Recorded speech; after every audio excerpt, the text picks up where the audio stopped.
শাইখ, আসসালামু আলাইকুম। ওয়ালাইকুম আসসালাম ওয়া রাহমাতুল্লাহ। বলেন। কেমন আছেন? জি আলহামদুলিল্লাহ। কোথেকে বলছেন বলেন। বগুড়া থেকে বলছিলাম, বাংলাদেশ। আচ্ছা বলেন। আমার প্রশ্ন হচ্ছে, সূরা বাকারা ২২ নম্বর আয়াতে আল্লাহ তাআলা বলতিছে, মুশরিক নারীরা ঈমান না আনা পর্যন্ত তোমরা তাদেরকে বিবাহ করো না। ওই হুম আয়াতেই বলতিছে পুরুষদের ক্ষেত্রেও একই।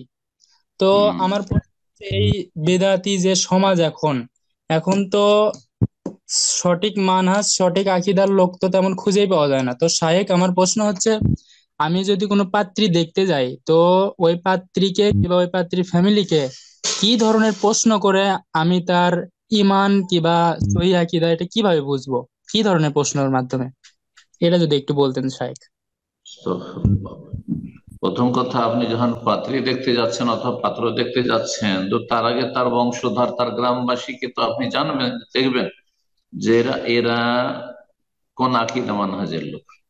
যদি দেখেন যে এরা আহলুল হাদিস তো আলহামদুলিল্লাহ। যদি দেখেন যে এরা প্রচলিত হানাফি, তো হানাফি আবার দেওবন্দিও আছে, বেরলভি আছে। যদি বেরলভি হয় তো তারা সাধারণত মাজার পূজা করে, মাজারে সেজদা করে, এবং মাজারে সেজদা করাকে তারা জায়েজই না মনে করে, বরং এটা আউলিয়ার শ্রদ্ধা সম্মান, তাজিমে সেজদা। তাদের কাছে ইসলামী শরিয়তে তাজিমে সেজদা আছে, যে তারা বড় শিরক করে, তারপরে তারা ওরসে যায়, খাসি মোরগ জবাই করে। এটা যদি জেনে নেন তাহলে আর ওই পাত্রী দেখার কোনো প্রয়োজন নেই, ওখানে যাওয়ারই কোনো প্রয়োজন নেই। আর যদি জানেন যে দেওবন্দি, তাহলে তারা বেদাত করে, প্রকাশ্যে তারা বড় শিরক করে না, প্রকাশ্যে তাদের বড় শিরক নেই।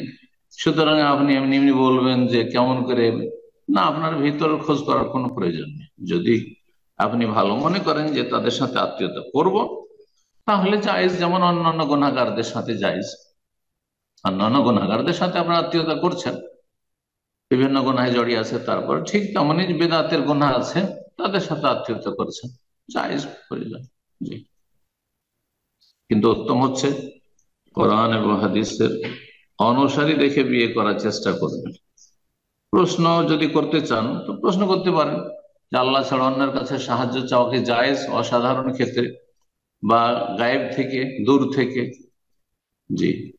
আউলিয়ারা যারা দুনিয়া থেকে চলে গেছেন তারা কি কিছু দিতে পারে? এই দুই একটা প্রশ্ন করলে স্পষ্ট হবে।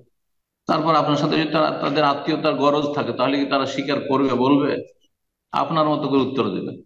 এটা কি যথেষ্ট? সুতরাং আগে জানতে হবে যে ফ্যামিলির সাথে আত্মীয়তা করছেন, যে সেই ফ্যামিলিটা কোন আকীদার। ব্যাস যথেষ্ট।